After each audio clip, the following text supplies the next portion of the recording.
How many people are willing to take it? Because as we discuss this now, say that there's, I don't know, 1 million, 10 million people that listen. What percentage of those people on average would go, do you know what? That sounds like the thing I've been looking for. If they're Americans and the polling is right, 47% of Americans have said they would be willing to take, they want to take these drugs, actively want to. Oh, they want to. So about 50% of this the audience will be actively wanting to take it as we sit here now. Yeah. And now tell me why they shouldn't. Well, there's a huge array of risks, some of which are very, very serious. So I'll give you a few examples. I go through lots in the book. There's a professor in France called Professor Jean-Luc Failly, who works at the University Hospital in Montpellier, who was commissioned by the French Medicines Agency to investigate these drugs and the safety around these drugs. And one of the reasons lots of people have felt very happy about the safety of these drugs, and it's a good reason, is they, in their rollout for obesity, is people have said, like Daniel Drucker, for example, who I mentioned, who discovered GLP-1, they say quite rightly, well, look, diabetics have been taking these drugs for 18 years now. If there was some catastrophic effect, we would know. It would have emerged in diabetics, right? Now, he would also add, well, it could affect obese people a bit differently than diabetics, so there's some gaps in the knowledge. But he said, look, this drug has been used by enormous numbers of people all over the world without some huge safety concern emerging. But others have said, okay, let's really dig into those diabetics then. So that's what Professor Failly did.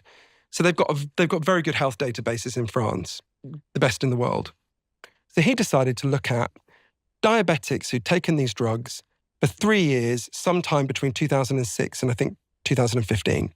So he looks at loads of the diabetics who've taken them, and then he compared them to a group of other diabetics who were very similar in every other way, but had not taken these drugs, to see are there differences in outcome. And he was particularly looking for one outcome. We know that when you give these drugs to rats, they are much more likely to develop thyroid cancer. So he's looking, okay, is there a difference in thyroid cancer risk in this population? And what he discovered was very sobering. It was published. So the people who'd taken the drugs had a 50 to 75% increase in their risk of thyroid cancer. Now, when I first said that, I was like, what the fuck? But you have to understand what that doesn't mean.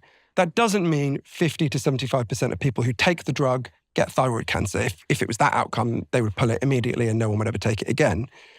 What it means is, whatever your thyroid cancer risk was at the start, it will go up by between 50 to 75% if this research is correct, right? This then is being further investigated. There are some scientists who dispute it. The European Medicines Agency has not been persuaded by the evidence so far. But that's pretty sobering, right? That's, 1.2% of people get thyroid cancer in their lifetime. 84% of them, I think, survive. But, a big increase in people getting thyroid cancer, when you're talking about millions of people across the world taking it, is very alarming. What about this thing called Ozempic face? Yeah, I'm not worried about that purely for a selfish reason. So Ozempic face is where I'm worried about it for other people. Ozempic face is where you lose so much weight that your face looks really gaunt and you look kind of hollow and a bit. My face is so naturally round. Like, babies always smile at me, I think because they think I'm their king. I'm just like a baby that inexplicably got to walk around. I could lose so much weight in my face and not look gaunt that I'm not worried about that myself. There's no health problem with Ozempic face. It's just, It's a vanity thing. Well, vanity is too negative a word. It's, people don't want to look gaunt and ill. That's fair enough. Pancreatitis. Pancreatitis is a rare side effect, but it's very, very unpleasant. So pancreatitis is basically where your pancreas just goes haywire as a result of taking these drugs. I interviewed a woman called Michelle Stesniak, who's in Myrtle Beach in North Carolina. She started taking these drugs, and her doctor said to her, there's a few side effects. One of them is pancreatitis. And she said, God, no, my luck, I'll probably get it. She starts taking it, was really happy with the weight loss. 6 weeks later, she went to Pittsburgh to visit her daughter. She woke up in the worst agony she's ever been in. She had this excruciating pain running all from below her breasts around to her back. She was vomiting, she was shitting herself, she was screaming in pain. And her son-in-law phoned for an ambulance. He thought she was about to die. She was in such a state of distress. She arrives at the hospital and they discovered something gone really wrong with her pancreas. They said, are you a heavy drinker? She said, no. Then they said, are you taking Ozempic? And it's kind of revealing that was the second question they asked. So we know that if you take Ozempic, there's a study by the University of British Columbia that found it increases your risk of pancreatitis by a factor of 9. So you're 9 times more likely to get it. It's still rare. You're very unlikely to get pancreatitis. Even when you times it by 9, it's still a very rare outcome. But, doctors often compare it to the pain of being stabbed. Michelle said to me it was much worse than the pain of childbirth, right? They had to give her fentanyl to take the pain away. Really? So if you get medical care, you recover. But so it's worth people knowing that is a significant risk of just an excruciatingly painful condition. One of my friends has started taking Ozempic. There's this word on the side of his pen in front of me, semaglutide. Semaglutide, yeah. What did I say? You said it the way that it's intuitive, the way the scientists say it, I think it looks like semaglutide. Exactly, that's how I said it until all the scientists kept correcting me in a slightly patronising way. But yeah. What's the actual word? Semaglutide. And is that the chemical? And is Ozempic's the brand? Yeah, exactly. So semaglutide, so there's several brands. So there's semaglutide, which is the drug, which has this GLP-1 agonist effect. Ozempic is the one for diabetes. Wegovy is the one for obesity. They're exactly the same drug. They're made in the same factory. They're identical. It's just that Wegovy is marketed for obesity, and you can, in the US, not here yet, prescribe Wegovy for higher doses than you would for diabetics. And then there's other drugs that are coming along the line. So there's Mounjaro, which is made by Eli Lilly. So Ozempic or Wegovy produces an average of 15% loss of body weight over a year. Mounjaro causes a loss of 21% on average. And the next one that will come down the line, it's probably going to come out next year, Triple G, causes 24.2%. The reason Mounjaro works differently, so this only works on GLP-1.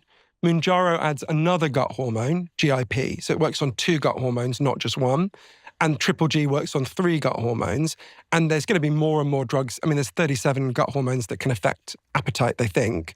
So there's going to be lots of variants of these drugs with different side effect profiles, different risks, different benefits. So yeah, this is, one of a South African psychiatrist called Karel Leroux, who's been at the absolute forefront of the developments in this, said to me, when a baby starts to walk, it's been crawling for ages and then it just stands up and it walks. And we are at that point. And it was striking how much the scientists kept describing it as a game changer. One of them, Tim Spector, who I think you might have had on, described as, it's like they found the Holy Grail. They found the thing that causes weight loss, right? Robert Kushner said that to me, who's another one of the scientists who's been at the heart of it, said, we cracked open the treasure chest. We found the thing that controls weight. It's your gut hormones. So I worry about the parallels with previous diet drugs, and we can talk about that. These are new drugs working in a new way. And the overwhelming feeling in the science is, no, this really is different. My friend is a biotech billionaire. And when I saw him, so he's at the very forefront of all of these things. He takes so many different things to optimize his life. One of them he started taking is Ozempic. And last time I saw him, he was, we were in the gym together and he was significantly weaker. He was significantly skinnier, but I noticed when we did our exercises, he was significantly weaker as well. And that strikes me as a bit of an unspoken about side effect is muscle loss. It's one of the 12 big risks that I write about in the book. So muscle mass loss is a real problem. People who don't know, muscle mass is the total amount of soft tissue that you have in your body, and it's essential for doing anything that requires movement and strength, basically. And any form of weight loss causes a reduction in muscle mass. So if someone's very overweight and they lose a huge amount of weight on a diet, they lose a lot of muscle mass. Hopefully you lose more fat mass than muscle mass, but you lose a lot of muscle mass. You can't control that, right? There's no way to lose a lot of weight that doesn't involve some muscle mass loss unless you're very, very lucky, right? So obviously, this triggers a huge amount of muscle mass loss. And there's real worries with that, right? If you lose muscle mass, so you naturally lose muscle mass from when you're 30 onwards anyway. You lose quite a lot every year. It's incredibly depressing when you look at the figures. You lose muscle mass naturally every year anyway. But if you lose too much muscle mass, you'll be a bit weaker now, but the real risks are when you're older. So if you have really low muscle mass when you're older, you're at risk of a condition called sarcopenia, which is Greek for poverty of the flesh. Basically just means you'll really struggle to climb the stairs, do any kind of physical activity. You're more likely to fall. If you do fall, you're more likely to die. It's quite a serious thing. And this, I think, is particularly going to be an issue for people who are already skinny, like the people at that party we were talking about right at the start. None of them were fat at the start, right? People who were already skinny, who are taking it to be super skinny, they're going to see they're going to have real issues with their muscle mass likely when they're older. So this is a very serious problem. We could be building up a time bomb of more frail older people further down the line. You lose up to 20 to 30% of your lean muscle mass when you start taking Ozempic, it says in your book, as one of the risk profiles. That's for some people, yeah, For not some for everyone. people, Actually, yeah. weirdly, I was 33% fat mass when I started, and I went down to 22%, I think it is now. So I lost nothing but fat mass, but I suspect that might be for the slightly humiliating reason that I had no muscle to start with, but I'm not sure. And then on the psychology, the mental health side of things, suicidality, there's some cases where suicidality, things like feelings of anxiety and depression increase. Is that because of the underlying reasons why we're eating the self-soothing stuff, or is that a separate side effect? So it's hugely debated.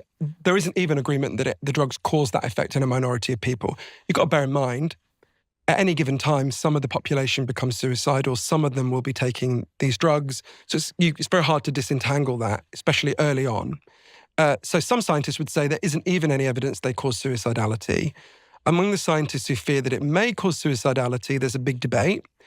Some of it will be you're deprived of comfort food or pleasure. Some of it will be, as Carel LaRue put it to me, a lot of people who are overweight for a long time say, you know, the reason my life is shit is because I'm overweight. If I finally lose weight, my life will be good. And then they lose weight and they've still got the same arsehole husband and they've still got the same job they don't like. And they suddenly go into this crisis where they're like, oh, it wasn't the weight that was blocking me. It was everything else. If you love the Diary of a CEO brand and you watch this channel, please do me a huge favor. Become part of the 15% of the viewers on this channel that have hit the subscribe button. It helps us tremendously, and the bigger the channel gets, the bigger the guests.